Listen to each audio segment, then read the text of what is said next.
Hello guys, welcome to my YouTube channel banking by Shubham.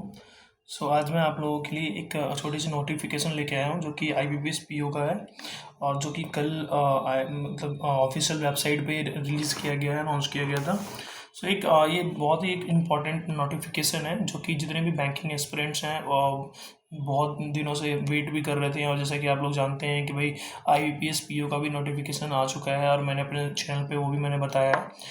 इस notification में देखते हैं, क्योंकि IBPS PO ने थोड़ा बहुत जो एग्ज़ाम पैटर्न है उन्होंने वो चेंज किया गया है और सेक्शन वाइज जो नंबर वगैरह होते हैं या फिर कोई नंबर्स ऑफ क्वेश्चंस जो हैं वो इन्होंने चेंज करा है। तो वो मैं आप लोगों को बताता हूँ। इसमें जो भी नोटिफिकेशन होगा मैं आपके लोगों के सामने ही पढ़ता हूँ, तो इसमें आप देख सकते हैं। जैसे कि नोटिफिकेशन आप देख पा रहे हो, 1 मिनट। और ये देख पा रहे हो आप, common recruitment process for the recruitment for the provisionary officer PO का है ये, ठीक है। देन उसके बाद यहाँ पर आप देख सकते हैं इंपॉर्टेंट डेट जो है। जैसे कि मैंने आपको पहले भी बताया था, जब इनके जो टेंटेटिव डेट आए थे कि प्रीलिम्स के एग्ज़ाम कब होंगे, मेंस के एग्ज़ाम्स कब होंगे, तो उसके रिगार्डिंग भी मैंने अपने चैनल पे वीडियो बना के डाल रखा है। अगर आप लोगों ने वो नहीं देखा है तो आप देख सकते हैं, ठीक है। जो नॉर्मल जो है अगस्त में पेपर होगा। आप देख सकते हैं ऑनलाइन रजिस्ट्रेशन डेट जो है मॉडिफाई किया गया है अभी से। तो ये 1 जुलाई से लेके, मतलब आज से लेके 21 जुलाई तक ये चलेगा, राइट। 21 जुलाई तक ये चलेगा। देन उसके बाद जो payment of the application fee का डेट कब तक रहेगा, वो भी 1 से लेके 21 जुलाई तक है, राइट। और जैसे कि मैंने पहले ही बताया, ये प्री एग्ज़ाम्स जो होंगे वो अगस्त में होंगे, शायद 17 और 23 अगस्त को होगा। एंड उसके बाद ऑनलाइन जो प्रीलिम्स कॉल लेटर होगा वो भी अगस्त में दिया जाएगा, देते हैं 1 वीक पहले। देन उसके बाद ऑनलाइन एग्जामिनेशन प्रीलिम्स अगस्त में होगा और रिजल्ट जो होगा ऑनलाइन एग्जाम प्रीलिम्स का जो रिजल्ट आएगा वो भी सितंबर तक आ जाएगा, ठीक है।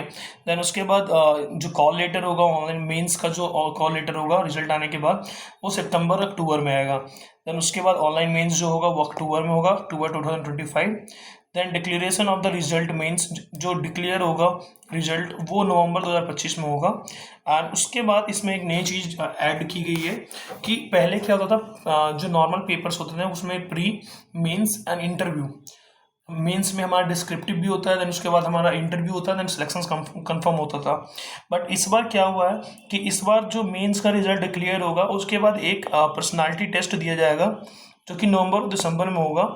उसमें अब कुछ इन्होंने क्राइटेरिया फिक्स कर रखा है, वो चीज़ें चेक की जाएंगी। एंड उसके बाद कंडक्ट करवाएंगे ये इंटरव्यू। पर्सनालिटी टेस्ट जो है, जो जितने भी कैंडिडेट्स मेंस एग्जाम क्वालिफाई करेंगे उनके लिए मैंडेटरी है, सबको देना है। अगर वो पर्सनालिटी टेस्ट नहीं देंगे तो वो इंटरव्यू के लिए क्वालिफाई नहीं होंगे।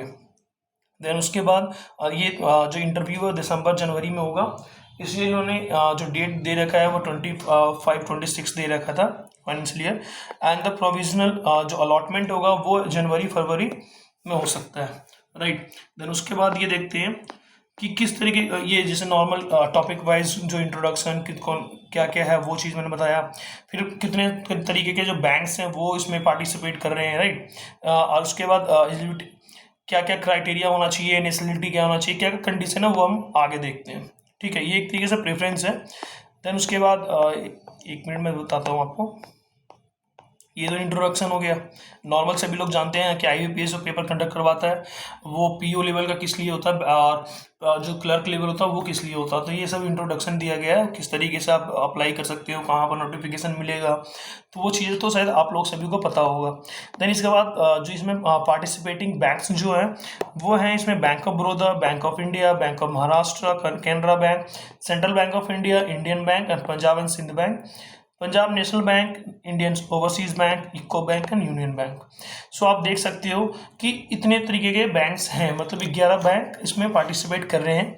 एंड उसके बाद यहाँ पर कंपनसेशन देख सकते हो कि भाई सैलरी क्या होती है, प्रोविजनरी ऑफिसर की सैलरी कहाँ से कहाँ तक होती है, वो चीज़ें आप देख सकते हैं। एंड उसके बाद जो एलिजिबिलिटी क्राइटेरिया है वो क्या है, वो आगे देखते हैं। ये देखिए, ये नॉर्मल जो नेशनलिटी है वो क्या होना चाहिए, सिटीजन ऑफ इंडिया, नेपाल का हो सकता है, भूटान का हो सकता है, नॉर्मल ये चीज़ें हैं। देन उसके बाद एज की क्राइटेरिया अगर हम बात करें तो एज जो है minimum 20 years and maximum 30 years. जो एज कैलकुलेट होगा वो 1 जुलाई 2000 मतलब ये जो इन्होंने दिया है, ये इन्होंने एक डेट दे दिया कि भाई इतने डेट से लेके 2 जुलाई 1995 से लेके 1 जुलाई 2005 तक के बीच में जो जो भी कैंडिडेट्स जन्म लिए हैं वो एप्लीकेबल है, इसमें अप्लाई कर सकते हैं। देन उसके बाद यहाँ पर रिलैक्सेशन जो है एज लिमिट के ऊपर, अगर कोई SC ST कास्ट से बिलोंग करता है तो उसको 5 साल का रिलैक्सेशन मिलेगा। जो OBC से है वो 3 years का मिलेगा। एंड अगर कुछ ऐसे पर्सन हैं जो पर्सन विद बेंचमार्क डिसेबिलिटी है वो 10 साल के लिए मिलता है। और एक्स सर्विसमैन वगैरह जो है उनके लिए 5 साल का रिलैक्सेशन है इसमें, ठीक है। देन उसके बाद यहाँ पर नोट लिखा हुआ है किस तरीके से चीज़ें होती हैं, वो आप एक बार पढ़ लेना, क्योंकि नोटिफिकेशन थोड़ी लंबी है। अगर मैं चीज़ों को अगर हर चीज़ तरीके से बताऊँगा तो वीडियो काफ़ी लंबी हो जाएगी, जो कि मैं ये चाहता नहीं हूँ। सो ये नॉर्मल चीज़ें हैं। और देन उसके बाद रिजर्वेशन जो है पर्सनल विद द बेंचमार्क, ये तो हर किसी भी पेपर की अगर तैयारी कर रहे हो तो हर में किसी न चीज़ में मिलता ही है, टाइम ज़्यादा मिलता है, कुछ ना कुछ प्रेफरेंसेस उनको मिलती है, ठीक, राइट।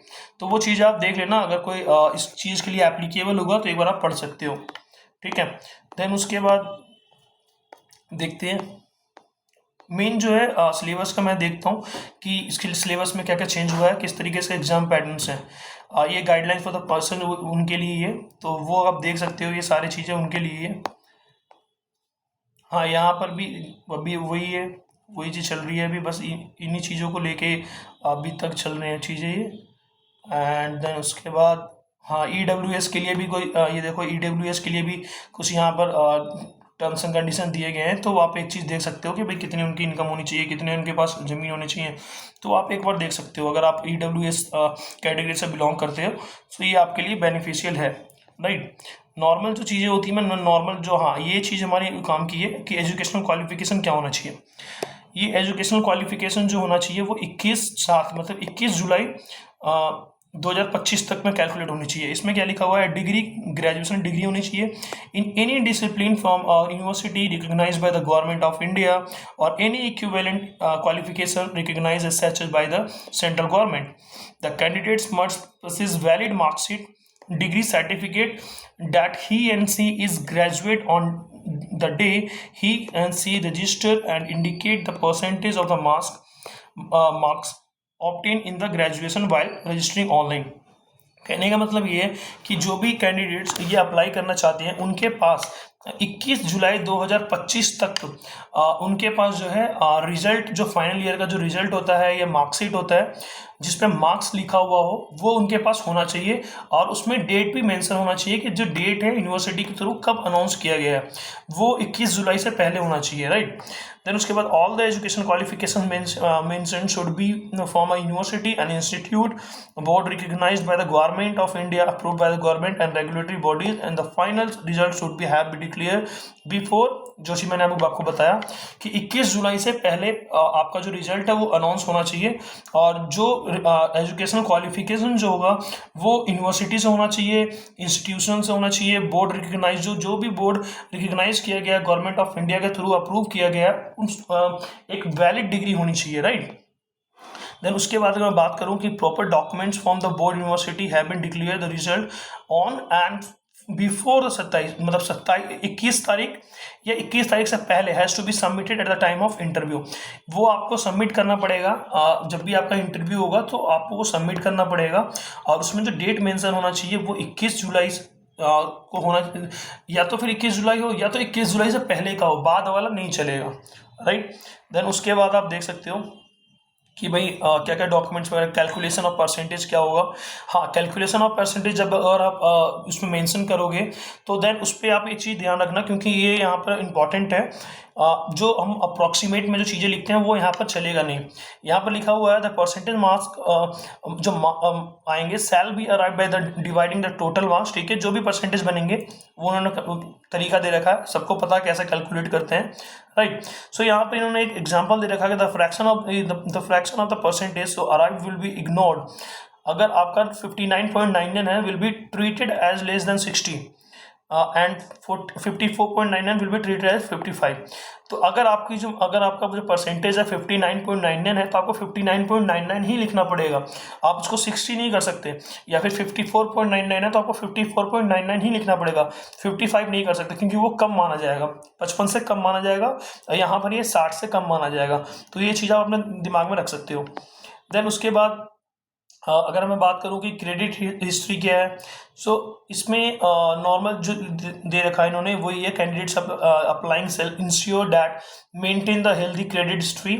उनकी जो भी कैंडिडेट्स अप्लाई करेंगे, अप्लाई करना चाहेंगे, उनकी जो क्रेडिट हिस्ट्री है वो भी देखा जाएगा eight the time of joining and the participating bank. कि जब आप ज्वाइनिंग करना चाहेंगे, जब आप मतलब आपने प्री निकाल लिया, मेंस निकाल लिया, एंड उसके बाद पर्सनालिटी टेस्ट हो गया, उसके बाद आपका इंटरव्यू हो गया, इंटरव्यू भी आप सिलेक्ट हो जाते हो, देन उसके बाद अगर जब आप ज्वाइनिंग करने जाओगे तो उस टाइम आपको हेल्दी क्रेडिट हिस्ट्री देखनी पड़ेगी, राइट। कि आपकी जो सिविल स्कोर है वो कितना है, क्या है, the minimum credit score will be as per the policy of participating bank amended from the time to time. आपकी जो सिविल स्कोर है वो भी चीज़ें देखी जाएगी, नॉर्मल सी चीज़ है। आप भी के टाइम में अगर आप कोई भी रेपुटेड जॉब लेना चाहोगे किसी भी ऑर्गेनाइजेशन में, चाहे वो प्राइवेट सेक्टर में हो या चाहे पब्लिक सेक्टर में हो, तो उसमें क्या है, आपकी जो क्रेडिट स्कोर है, सिविल स्कोर है, वो चेक करते हैं। उससे क्या है, जो भी एप्लीकेंट्स होते हैं, जो भी कैंडिडेट्स होते हैं, उनके जो भी फाइनेंशियल ट्रांजेक्शन्स हैं या फिर वो चीज़ें पता चलती है कि वो अपने चीज़ों को लेकर कितना पंक्चुअल है, कितनी चीज़ें अपने टाइम टू टाइम चीज़ों को पे कर रहा है। तो वो चीज़ होनी बहुत ज़रूरी है, क्योंकि आप एक बैंक में काम करोगे, बैंक में अगर आप काम करने जा रहे हो तो उसमें आप जो भी कैंडिडेट्स होना चाहिए वो ट्रस्ट वर्दी होना चाहिए, राइट।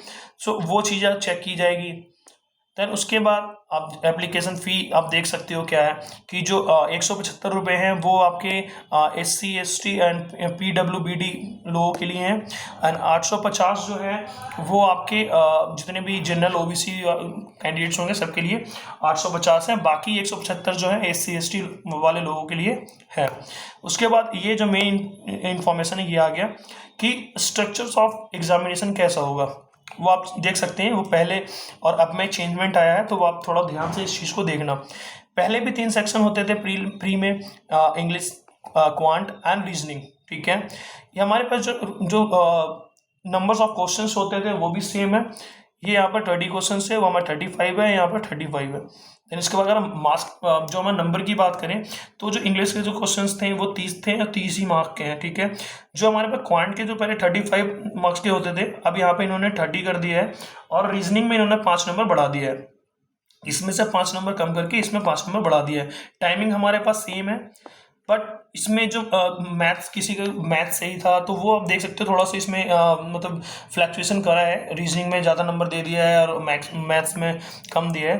तो ये थोड़ा सा पैटर्न चेंज हुआ है। देन उसके बाद अगर आप देखो तो मेंस में भी थोड़ा सा जो टाइमिंग वगैरह की चेंजमेंट हुआ है, कि भाई रीजनिंग में पहले जो चीज़ें मिलती थी वो 1 घंटा मिलता था, 50 मिनट मिल रही है। जो नंबर ऑफ क्वेश्चंस जो हैं वो 40 हैं, 60 मार्क्स के हैं। उसके बाद जो इसमें भी चेंज किया गया है, पहले जनरल अवेयरनेस में जो क्वेश्चंस होते थे वो 1 नंबर के होते थे, 35 क्वेश्चंस 35 नंबर के। अब इन्होंने जो करा है 35 क्वेश्चन जो करा है वो कर दिया है 50 नंबर के। सो GS का भी वेटेज बहुत ज़्यादा हो गया है मेंस एग्जाम में, एंड टाइमिंग जो है उसकी 25 मिनट की है, और रीजनिंग में जो टाइमिंग है वो 50 मिनट की है। तो 10 मिनट यहाँ पर उन्होंने कम कर दिया है, राइट। उसके बाद इंग्लिश में आप देख सकते हो 35 क्वेश्चन होंगे, 40 मार्क्स का है, एंड 40 मिनट्स मिलेंगे उसमें। देन उसके बाद DA एंड DI जो मैथ्स सेक्शंस होते हैं उसमें 35 क्वेश्चन हैं, 50 मार्क्स के हैं, इसमें भी 45 मिनट्स मिलेंगे। एंड टोटल ओवरऑल देखोगे तो भाई जो नंबर ऑफ क्वेश्चन है 145 है, उसके लिए जो मार्क्स मिलेंगे आपको 200 मार्क्स का पेपर होगा, और जो टाइमिंग मिलेगा वो मिलेगा 160 मार्क्स मिनट्स के। तो आप ये चीज़ देख सकते हो। डिस्क्रिप्टिव जो होंगे वो 2 होंगे, एंड 25 नंबर का होगा, एंड इंग्लिश में जो पेपर जो भी आप दोगे वो इंग्लिश में होगा, एंड उसके बाद 30 मिनट का इसका सेक्शन टाइमिंग होगा, राइट। देन उसके बाद आप देख सकते हो कि इसमें इन्होंने एक टॉपिक दिया है कि किस किस टॉपिक के ऊपर आपको जो डिस्क्रिप्टिव पेपर है ऐसे और कॉम्प्रहेंसिव जो होगा वो लिखना पड़ेगा, वो आप चीज़ें देख सकते हो। सो यहाँ पर आप देखिए, यहाँ पर लिखा हुआ may be broadly based on the economic social issues and the emerging trend in the banking and the technology, current events and ethics. तो ये चीज़ें इन्होंने दे दिया है, कोई पर्टिकुलर टॉपिक दिया है। अगर आप चीज़ों को तैयार कर रहे हो या फिर जो भी चीज़ें आप करते हो, तो आप इस टॉपिक से रिलेटेड करोगे तो आपको कहीं ना कहीं बेनिफिट होगा पेपर में। एंड उसके बाद अगर बात करो, any changes in the structure of examination will B intermediate through the official IBPS website and other details information regarding the examination will be given in the, ये नॉर्मल चीज़ें हैं कि अगर कुछ भी चेंज किया जाएगा तो उनके ऑफिशियल वेबसाइट पे दिया जाएगा, तो आप वहाँ जाकर चेक कर सकते हो। एक चीज़ इन्होंने ये दिया है कि डिस्क्रिप्टिव पेपर में be evaluate by the automated scoring mechanism for identifying the features related to writing the proficiency. इसमें क्या, कोई पर्टिकुलर ह्यूमन चेक नहीं करेगा, इसको सिस्टम के द्वारा चेक किया जाएगा, ऑटोमेटेड स्कोरिंग मैकेनिज्म यूज़ किया जाएगा।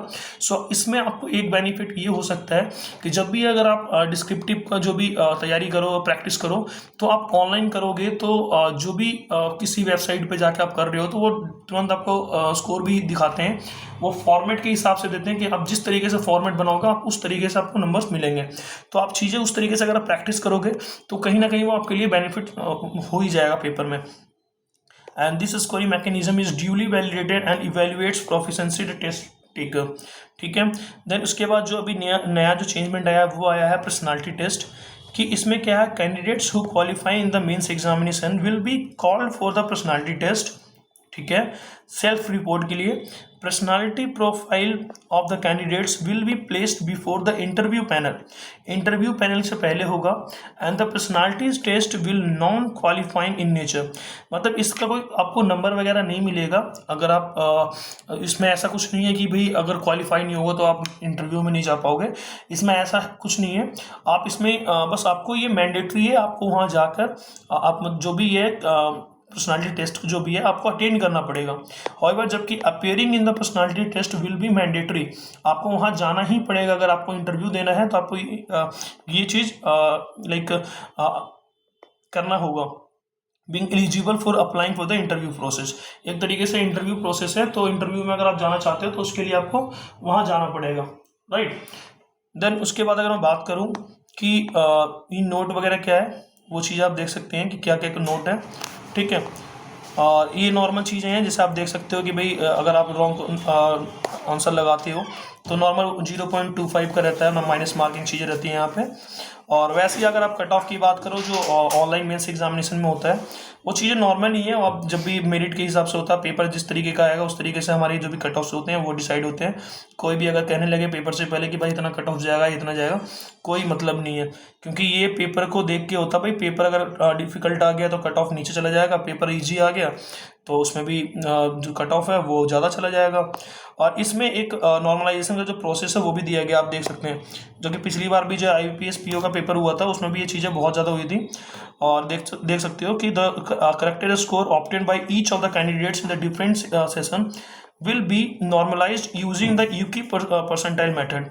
इसमें क्या होता है, अगर IBPS ने 3-4 शिफ्ट में पेपर करवाया, तीनों 4 शिफ्ट में अगर नंबर्स ऑफ कैंडिडेट्स में कोई ज़्यादा वेरिएशन हो, सपोज करो इसमें अगर 30,000 बच्चे पेपर दे रहे हैं और इसमें 10,000 बच्चे पेपर दे रहे हैं, तो इस मेथड के थ्रू जो नॉर्मलाइजेशन होगा तो जो 10,000 बच्चे इस शिफ्ट में पेपर दिया, इनके चांसेस बहुत कम हो जाते हैं सिलेक्शन लेने के। और ये पिछली बार हुआ भी है, बट फिर भी ये इसी मेथड को यूज़ कर रहे हैं, इन्होंने कोई चेंजमेंट इसमें करा नहीं है, तो इसमें हम कुछ कर नहीं सकते। बस ये है कि चीज़ें अगर एक शिफ्ट में हो या 2 शिफ्ट में हो और बच्चे इक्वल डिस्ट्रीब्यूट किए जाएँ तो ज़्यादा बेटर रहेगा। देन उसके बाद ये एग्जामिनेशन सेंटर है, ये आप देख सकते हो, ये नॉर्मल चीज़ें हैं। एंड इंटरव्यू के बारे में कुछ दिया गया है। सो ये चीज़ें थोड़ी सी इम्पॉर्टेंट थी IBPS PO नोटिफिकेशन को लेके, तो आप ये चीज़ें देख सकते हो। 1 जुलाई से आज से जो एप्लीकेशन है वो चालू हो गया है, अगर आप चाहो तो फिल कर सकते हो। और नॉर्मल देख सकते हो मेरे चैनल पे जितने भी वीडियोस मैंने डाले हैं बैंकिंग से रिलेटेड ही हैं, तो कहीं ना कहीं आप लोगों के लिए बेनिफिशियल ही होगा। तो अगर आप लोगों को वीडियो पसंद आई है तो चैनल को लाइक शेयर सब्सक्राइब करना ना भूलें। और जैसा भी रहेगा IBPS PO से रिलेटेड जितने भी मॉक्स वगैरह रहेंगे, अभी मैं अपने चैनल पे धीरे धीरे मैं अपलोड कर दूंगा, तो आप देख सकते हो किस तरीके से प्रीलिम्स के मॉक दिए जाने चाहिए और किस तरीके से हम एक्यूरेसी पे ध्यान भी दे सकते हैं। ठीक है। अभी तक मैं वीडियो को यहीं रखूँगा, मिलते हैं फिर नेक्स्ट वीडियो में, तब तक के लिए धन्यवाद।